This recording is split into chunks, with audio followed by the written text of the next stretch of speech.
প্রশ্ন করেছেন যে হুজুর একই দল বা একই নেতা একই প্রাইম মিনিস্টার কত বছর দেখতে চান? 2 বছর না 1 বছর না 5 বছর না তারও মেয়াদি বেশি? আমি বললাম চোর যদি 1 বছরের জন্য ক্ষমতায় আসে সে চুরি করবে, আর আদর্শ নীতিবান মানুষ যদি 100 বছর ক্ষমতায় থাকে সে চুরি করবে না। এখানে কয় মেয়াদি ক্ষমতায় থাকবে এইটা দেখার বিষয় নয়, ক্ষমতায় কে থাকবে সেটা দেখার বিষয়। আজকে আমি জনগণকে বলবো, আসুন জীবনবার সোনার বাংলা দেখেছেন, নতুন বাংলা দেখেছেন, সবুজ বাংলা দেখেছেন, ডিজিটাল বাংলা দেখেছেন, ইসলামের বাংলা দেখেন নাই। আজকে 92% মুসলমানদের দেশে ইসলামের বাংলা দেখতে চাই, ইসলামের জন্য আন্দোলন করতে চাই, ইসলামের জন্য সংগ্রাম করতে চাই, যে আদর্শ নীতি মহিলাদেরকে মুক্তি দিবে। ইসলামী আন্দোলন বাংলাদেশ ঢাকা মহানগর দক্ষিণের আওতাধীন নিউ মার্কেট থানা শাখা কর্তৃক আয়োজিত আজকের এই গণসমাবেশে এখন প্রধান অতিথির গুরুত্বপূর্ণ ভাষণ প্রদান করবেন ইসলামী আন্দোলন বাংলাদেশের সংগ্রামী সিনিয়র নায়েব আমির, এদেশের ইসলামী রাজনীতির অন্যতম আইডল, স্বৈরাচার বিরোধী আন্দোলনের অন্যতম সফল রূপকার, রাজপথের লড়াকু সৈনিক, সংগ্রামী জননেতা আল্লামা মুফতি সৈয়দ মোহাম্মদ ফয়জুল করিম শাইখে চরমনাই হাফিজাহুল্লাহ।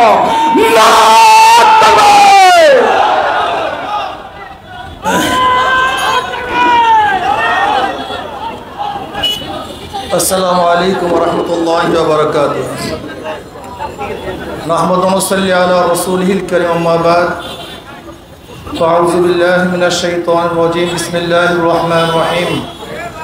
ওয়া তিলকাল আইয়ামু নুদাবিলুহা বাইনান নাস। সবাই বলি সাল্লাল্লাহু আলাইহি ওয়াসাল্লাম। ইসলামী আন্দোলন বাংলাদেশ নিউ মার্কেট থানা শাখা কর্তৃক আয়োজিত আজকে এই গণসমাবেশের সম্মানিত সভাপতি, নেতৃবৃন্দ, সকল স্তরের ইসলাম প্রিয় দেশপ্রেমিক ভাইয়েরা আমার, আজকে যে ভূখণ্ডের মধ্যে আমরা দাঁড়িয়ে আছি, এই ভূখণ্ড 4 বার স্বাধীন হয়েছে। আপনারা জানেন প্রথম ব্রিটিশ থেকে আমরা স্বাধীন হয়েছিলাম।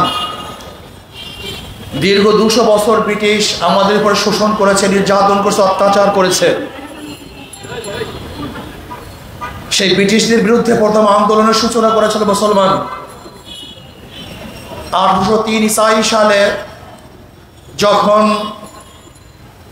ব্রিটিশ দিল্লি দখল করে জাফরের থেকে, সেই দিন শাহ ওলিউল্লাহ মুহাদ্দিস দেলভী রহমাতুল্লাহ আলাইহির বড় সন্তান শাহ আব্দুল আজিজ সাহেব রহমাতুল্লাহ আলাইহি ঘোষণা দিয়েছিলেন, আজকের থেকে পাক ভারত মহাদেশ দারুল ইসলাম নয় দারুল হরব। সেই 1803 ঈসাই সালে ব্রিটিশ বিরোধী আন্দোলনের বীজ বপন হয়েছিল। 1857 ঈসাই সালে সিপাহী বিপ্লব আজাদি আন্দোলনের সূচনা করেছিল মুসলমান। সেখানে নেতৃত্ব প্রদান করেছিলেন হাজী ইমদাদুল্লাহ মুহাজির মক্কি রহমতুল্লাহ আলাইহি, রশিদ আহমদ গঙ্গুর রহমতুল্লাহ আলাইহি, কাসেম নামদুর রহমতুল্লাহ আলাইহি সহ হাজারো উলামায়ে কেরাম মুসলমানের রক্তের ভিত্তিতেই এদের স্বাধীন হয়েছিল। আজকে মুসলমানদের অনেকেরই জানা নাই ব্রিটিশ হটাও আন্দোলন মুসলমানদের কি ত্যাগ ছিল।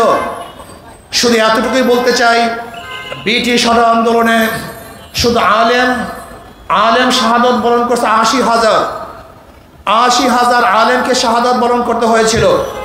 আপনারা জানেন চাকরি চর থেকে শুরু করে খায়বার পর্যন্ত এমন কোনো গাছ নাই যেই গাছের মধ্যে একজন আলেমকে ফাঁসিতে ঝুলানো হয় নাই।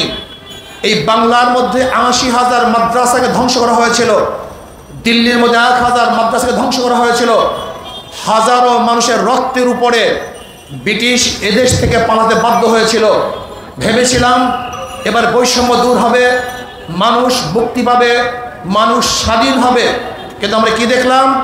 ভারতের সংখ্যাগরিষ্ঠ হিন্দুরা আমাদের সাথে বৈষম্য করতেছে, মুসলমানদের অধিকার ফিরিয়ে দিচ্ছে না। মুসলমানরা ভাবছে আমাদের জন্য আলাদা এক ভূখণ্ডের প্রয়োজন, আলাদা এক দেশের প্রয়োজন। মুসলমান একমাত্র ধর্মের ভিত্তিতেই আবার পাকিস্তান নামে একটা দেশকে 47 স্বাধীন করেছিল। আপনারা জানেন ভারত থেকে এই দেশ ভাগ হওয়ার পিছনে ঋতুর কোনো কারণ ছিল না, ভৌগোলিক কোনো কারণ ছিল না, ভাষার কোনো কারণ ছিল না। একমাত্র ভারত থেকে পাকিস্তান নামীয় একটা দেশ আলাদা হওয়ার পিছনে কারণ ছিল পশ্চিম পাকিস্তানের ওরাও সংখ্যাগরিষ্ঠ মুসলমান, পূর্ব পাকিস্তানের মানুষের সংখ্যাগরিষ্ঠ মুসলমান।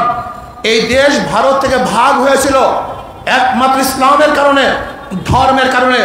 মনে রাখতে হবে এই দেশ মুসলমানদের দেশ, অন্য কারো দেশ নয়। দেশ মুসলমানদের অধিকার সমান, দেশ মুসলমানদের অধিকার সমান। যেরকম নওয়াজ সলিমুল্লাহ রহমতুল্লাহ আলাইহি 600 একর জমির মধ্যে আজকে মেডিকেল কলেজ, আজকে বুয়েট, ঢাকা ইউনিভার্সিটি অবস্থান করেছে। মনে রাখতে হবে স্যার সলিমুল্লাহ রহমতুল্লাহ আলাইহি অক্ষুকৃত জমিতে আজকে ইউনিভার্সিটি মুসলমানদের, কিন্তু পড়ার অধিকার সবার। রাস্তা করছি আমি, চলার অধিকার সবার। বাজার আমার, বাজার করার অধিকার সবার। মনে রাখতে হবে দেশ মুসলমানদের অধিকার সবার। ভেবেছিলাম এবার বৈষম্য দূর হবে, মানুষ শান্তি পাবে, মানুষ মুক্তি পাবে। আবারও আমরা কি দেখলাম? পশ্চিম পাকিস্তানিরা পূর্ব পাকিস্তানের সাথে বৈষম্য সৃষ্টি করেছে, অধিকার হরণ করেছে, বাক শক্তিকে, কণ্ঠকে তারা চেপে ধরেছে। আবারও পূর্ব পাকিস্তানের মানুষরা আন্দোলন করেছে, সংগ্রাম করেছে। 71-এ আমরা স্বাধীন বাংলাদেশ পেলাম। এবার ভাবছি আমরা বৈষম্যহীন হয়ে যাব, আমাদের বৈষম্য থাকবে না, সবার অধিকার ফিরে পাবে। জেলে তাঁতি, মজদুর, শ্রমিক, ঋষি, কামার, মুসলমান, হিন্দু সমস্ত জনগণ স্বাধীন মুক্ত, সবার অধিকার ঠিক থাকবে। অন্যের অধিকার, বস্ত্র অধিকার, বাসস্থানের অধিকার, শিক্ষার অধিকার, চিকিৎসার অধিকার সমান থাকবে। কিন্তু আমরা কি দেখলাম? 71-এ এত মানুষ জীবন দেওয়ার পরেও বৈষম্য চলতেছে। জেলের আজকেও তাদের অধিকার জন্য আন্দোলন করে, আজকেও 53 বছর পরেও আজকে আমার শ্রমিকরা তাদের অধিকার আদায়ের জন্য জীবন উৎসর্গ করে। আজকে আমার মা বোনদের চেহারার উপরে এসিড নিক্ষেপ করে তাদেরকে ধ্বংস করে ফেলা হচ্ছে। আজকে আমার মা বোনদেরকে বাসের মধ্যে ধর্ষণের শিকার হচ্ছে। আজকে আমার মা বোনদেরকে ধর্ষণ করা বলে হত্যা করা হচ্ছে। আজকে আমার মা বোনদের অধিকার ফিরিয়ে দেওয়া হচ্ছে না। আবার আমরা আন্দোলন করলাম, সংগ্রাম করলাম, দুর্নীতি হটাও, সবুজ বাংলায় মানুষকে মুক্তি দিবে, নতুন বাংলায় মানুষকে মুক্তি দিবে, সোনার বাংলা মানুষকে মুক্তি দিবে, ডিজিটাল বাংলা মানুষকে মুক্তি দিবে। কিন্তু আমরা কি দেখলাম? মানুষের মুক্তি আসে নাই, মানুষের শান্তি আসে নাই, সব জায়গায় বৈষম্য। আবারও 2024 5ই আগস্ট ছাত্র জনতা আন্দোলন করেছে বৈষম্য দূর করার জন্য। কিন্তু কি দেখলাম? যে বৈষম্য দূর করার জন্য মানুষ আন্দোলন করেছে, সংগ্রাম করেছে, জীবন দিয়েছে। কিন্তু 5 তারিখের পরে আবারও লুট, আবারও পাট, আবারও ধর্ষণ, আবারও জুলুম, আবারও অত্যাচার, আবারও চাঁদাবাজি। না, এই বাংলাদেশ আমরা দেখতে চাই না। আমরা এমন এক বাংলাদেশ দেখতে চাই যে বাংলাদেশের মধ্যে কামার অধিকার থাকবে, ঋষির অধিকার থাকবে, চামারের অধিকার থাকবে, যেখানে ক্ষুধার্ত মানুষ থাকবে না, যেখানে মিসকিনরা ক্ষুধার তাড়নায় কাঁদবে না, যেখানে এক মুঠা খাদ্যের জন্য ডাস্টবিনে কাক কুকুরের সাথে বাংলাদেশের মানুষ লড়াই করবে না, যেখানে মুক্ত বাতাসের মধ্যে সমস্ত মানুষ ঘুরবে, খোলা আকাশের নিচে বাংলাদেশে একটা নাগরিক ঘুমাবে না, চিকিৎসার অভাবে একটা মানুষ মারা যেতে পারবে না, কোন বাংলাদেশের মানুষ অশিক্ষিত থাকতে পারবে না, আমাদের মা বোনের ইজ্জতহানি হবে না, প্রত্যেকটা মানুষ তাদের অধিকার নিয়ে বাঁচতে পারবে। এরকম বাংলাদেশ উপহার দিতে চাই, এরকম বাংলাদেশ আমরা থাকতে চাই। ভাইয়ের আমার, হচ্ছে না কেন? কারণটা কি? সবাই তো বলে সংগ্রাম চাই, আজাদ চাই, মুক্তি চাই, কেন হচ্ছে না কেন? এটা কিয়ামতের আগ পর্যন্ত হবে না। না হওয়ার কারণটা কি? মূল কারণ আমরা অনেকেই গবেষণা করি না। মাদার গাছ লাগিয়ে আমের আশা করা যায় না, চোরের মাধ্যমে চোর মুক্তি করা যায় না, ধর্ষকদের মাধ্যমে ধর্ষণ বন্ধ করা যায় না, জালেমের মাধ্যমে জুলুম বন্ধ করা যায় না, ডাকাতের মাধ্যমে ডাকাতি বন্ধ করা যায় না, খুনির মাধ্যমে খুন বন্ধ করা যায় না, দুর্নীতিবাজদের মাধ্যমে দুর্নীতি বন্ধ করা যায় না। এর জন্য প্রয়োজন শুধু নেতা নয়, নীতির পরিবর্তন চাই। ওসি চলে যায় কিন্তু ঘুষ বন্ধ হয় না, এসপি পরিবর্তন হয়, ঘুষের পরিবর্তন হয় না, ডিসি পরিবর্তন হয়, দুর্নীতি পরিবর্তন হয় না। কারণটা কি? এর কারণ হলো ডিসি পরিবর্তন হয়েছে, আদর্শ পরিবর্তন হয়নি। এসপির পরিবর্তন হয়েছে, আদর্শের পরিবর্তন হয় নাই।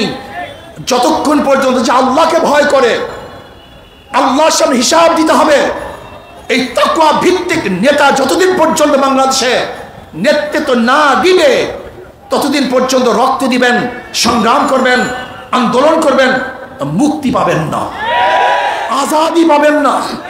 এই জন্য বারবার উদাহরণ দেই, একজনের নাম এ, একজনের নাম বি, একজনের নাম সি, তিনজনই চোর। এও চোর, বিও চোর, সিও চোর। ক্ষমতা এ, সে কি করবে? হটাও এ, বসাও বি, কি করবে? হটাও বি, বসাও সি, কি করবে? নেতার পরিবর্তন হয়েছে, দলের পরিবর্তন হয়েছে, নীতি ও আদর্শের পরিবর্তন হয়নি। আমাকে সাংবাদিকরা প্রশ্ন করেছেন যে হুজুর, একই দল বা একই নেতা, একই প্রাইম মিনিস্টার কত বছর দেখতে চান? 2 বছর, না 1 বছর, না 5 বছর, না তারও মেয়াদি বেশি? আমি বললাম, চোর যদি 1 বছরের জন্য ক্ষমতায় আসে সে চুরি করবে, আর আদর্শ নীতিবান মানুষ যদি 100 বছর ক্ষমতায় থাকে সে চুরি করবে না। এখানে কয় মেয়াদি ক্ষমতায় থাকবে এইটা দেখার বিষয় নয়, ক্ষমতায় কে থাকবে সেটা দেখার বিষয়। আজকে আমি জনগণকে বলবো, আসুন, জীবনভর সোনার বাংলা দেখেছেন, নতুন বাংলা দেখেছেন, সবুজ বাংলা দেখেছেন, ডিজিটাল বাংলা দেখেছেন, ইসলামের বাংলা দেখেন নাই। আজকে 92% মুসলমানদের দেশে ইসলামের বাংলা দেখতে চাই, ইসলামের জন্য আন্দোলন করতে চাই, ইসলামের জন্য সংগ্রাম করতে চাই। যে আদর্শ নীতি মহিলাদেরকে মুক্তি দিবে। আমার মা বোনরা ভয় পায়, ইসলাম আসলে মনে হয় যে আমাদের সবাইকে বস্তার মধ্যে ঢুকায় ফেলাইবে। ইসলাম আসলে এই কাজ করতে পারবো না। মূল সমস্যা আসলে ইসলামের দুশ্মনেরা ইসলাম ভীতি আমাদের মধ্যে সৃষ্টি করেছে। আমাকে অনেক গাঁজাখোর বলে, হুজুর ইসলাম আসলে আমার গাঁজার অবস্থাটা কি হবে? আমি গাঁজা সেবন করবো কিভাবে? আমি বললাম, কোনো সমস্যা নাই, কোনো সমস্যায় তুমি এমনিতেই গাঁজা খাবা না।